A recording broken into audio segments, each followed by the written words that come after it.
Hello friends, welcome to Sutapa's kitchen. আজ আমি তোমাদের মোচার কোপ্তার একটি সুন্দর রেসিপি করে দেখাচ্ছি। এই মোচার যে খোলাগুলো, বাইরের খোলাগুলো, এগুলো প্রথমেই খুলে ফেলতে হয়। এই যে ফুলটা দেখো, ফুলের সামনের দিকে নিচের দিকে একটা ফোলা মতন অংশ থাকে, দেখো হাত দিয়ে আমি দেখিয়ে দিচ্ছি। এই ফোলা পার্টটাকে কিন্তু পাপড়িটাকে ফেলে দিতে হয়, আর সাথে এই যে মোটা ডাটির মতন এটা রয়েছে ওটাকেও কিন্তু ফেলে দিতে হয়। এইভাবে আমি সমস্ত ফুলগুলো পরিষ্কার করে নিচ্ছি। কুচি কুচি করে আমি মোচাগুলোকে কেটে দিয়েছি। তারপর একটু জল দিয়ে সাথে 1 চামচ লবণ আর একটু 1 চামচের মতন হলুদ আমি মিশিয়ে, বেশি একটু হাত দিয়ে মিশিয়ে দিচ্ছি। কিছুক্ষণ ওই অবস্থায় রেখে দিলে কষটা, মোচার যে কষটা আছে সেই কষটা কিন্তু বেরিয়ে যাবে। প্রেশার কুকারের মধ্যে মোচাগুলো নিয়ে নিচ্ছি, সাথে দুটো আমি আলুও নিয়েছি, ভালো করে বয়েল করে নিচ্ছি। বয়েলড হয়ে এসছে, 1 চামচের মতন লবণ মিশিয়ে ভালো করে আবারও চটকে নিচ্ছি। আমি কোপ্তা বানাবো, তার জন্য এটাকে কিন্তু আমি যতটা পারছি জলটাকে বের করে নিয়েছি। জলটা আমি বের করে দিচ্ছি। আলুগুলোকে আমি ম্যাশ করে নিচ্ছি।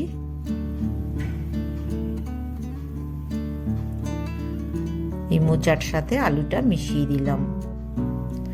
দুটো গাজর আমি গ্রেট করে রেখেছিলাম, গাজরটাও আমি একটু হেলদি খাবার বানানোর জন্য মিশিয়ে দিয়েছি। 6-7টার মতন কাঁচা লঙ্কাও আমি একই সাথে মিশিয়ে দিলাম। 1 চামচ মতন লবণ মিশিয়ে দিলাম। 1/2 চামচের মতন গোলমরিচ মিশিয়ে নিলাম। 2 চামচ কর্নফ্লাওয়ার মিশিয়ে দিচ্ছি। একটু বাইন্ডিং এর জন্য কর্নফ্লাওয়ারটা আমি মিশিয়ে নিলাম। একটু হাত দিয়ে ভালো করে মাখিয়ে নিচ্ছি।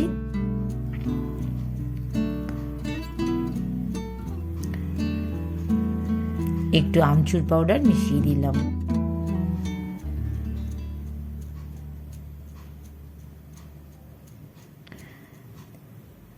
দু চামচ ময়দা মিশিয়ে নিলাম। এবার আমি হাত দিয়ে গোল গোল করে কোপ্তা রেডি করে নিচ্ছি। কোপ্তাগুলো কিন্তু আমার রেডি হয়ে গেছে। এবার আমি ফ্রাইং প্যানে বেশ কিছুটা তেল দিয়ে কোপ্তাগুলো ভেজে নেব। তবে আমি খুব বেশি কোপ্তাগুলো ভাজবো না, কারণ একটু দেখো কর্নফ্লাওয়ার আমি গুলে নিয়েছি, তাতে একটু কোপ্তাগুলো মাখিয়ে নিয়ে আমি সুন্দর করে ভেজে নিচ্ছি। ডিপ ফ্রাই করার দরকার নেই, কারণ এগুলো আবার নেক্সট টাইম গ্রেভিতে আবার যাবে, তার জন্য একটু মিডিয়াম ফ্লেমে এপিট ওপিট সুন্দর করে ভেজে নিলেই রেডি হয়ে যাবে। একদিক মোটামুটি আমার ভাজা হয়ে এসছে, এবার আমি উল্টে দিচ্ছি। আরেক পিঠও ভাজা করে নিলেই আমার কিন্তু ফ্রাইটা রেডি হয়ে যাবে। হয়ে এসছে মোটামুটি কোপ্তা ফ্রাই। দেখো আমার কিন্তু ফ্রাই কিন্তু রেডি হয়ে গেছে। ফ্রাইং প্যানে আবারও 2 চামচ মতন তেল দিয়ে দিলাম। ফোড়নের জন্য 1/2 চামচ সাদা জিরে দিলাম, একটা তেজপাতা, 2টো শুকনো লঙ্কা, একটু এলাচি, কয়েকটা লবঙ্গ। এবার টমেটো পিউরিটাও আমি একই সাথে মিশিয়ে দিচ্ছি। গন্ধ আসছিল সুন্দর একটি ফোড়নের। টমেটো পিউরিটা মিশিয়ে দিলাম।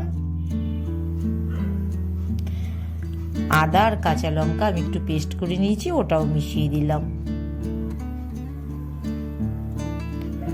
1 চামচের মতন লবণ মিশিয়ে দিলাম। 1 চামচ ধনে গুঁড়ো, 1/2 চামচ জিরের গুঁড়ো, 1 চামচ কাশ্মীরি লাল লঙ্কার গুঁড়ো।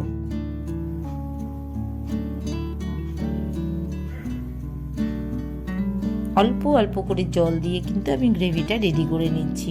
এটা কিন্তু নারকোলের দুধ, এই দুধটা মিশিয়ে দিয়েছি। দেখবে নারকোলের দুধটার কিন্তু জন্যই কিন্তু এই গ্রেভিটার এত সুন্দর কিন্তু কালার এসছে। এবার 1 চামচ মতন চিনিও মিশিয়ে দিলাম। আমার কিন্তু গ্রেভি রেডি হয়ে এসছে। এবার কোপ্তাগুলো আমি পরপর মিশিয়ে দেবো। খুব বেশিক্ষণ কিন্তু এই গ্রেভিতে কোপ্তাগুলো বয়েলড করব না, 2-3 মিনিট মতন গ্রেভিতে ও বয়েলড হলেই কিন্তু আমার রেডি হয়ে যাবে। গরম মশলা 1 চামচ মিশিয়ে দিলাম, হাফ চামচের মতন ঘিও মিশিয়ে দিলাম। আমার কিন্তু কোপ্তা রান্না, মোচার কোপ্তা রান্না রেডি। বন্ধুরা দেখো, তোমাদের যদি আমার এই রেসিপিটা পছন্দ হয় তবে তোমরা অবশ্যই সুতপাস কিচেন সাবস্ক্রাইব করো, লাইক শেয়ার কিন্তু অবশ্যই করবে, আর নতুন নতুন রেসিপির সন্ধান দেবে। সবাই ভালো থেকো, আবার দেখা হবে বন্ধু।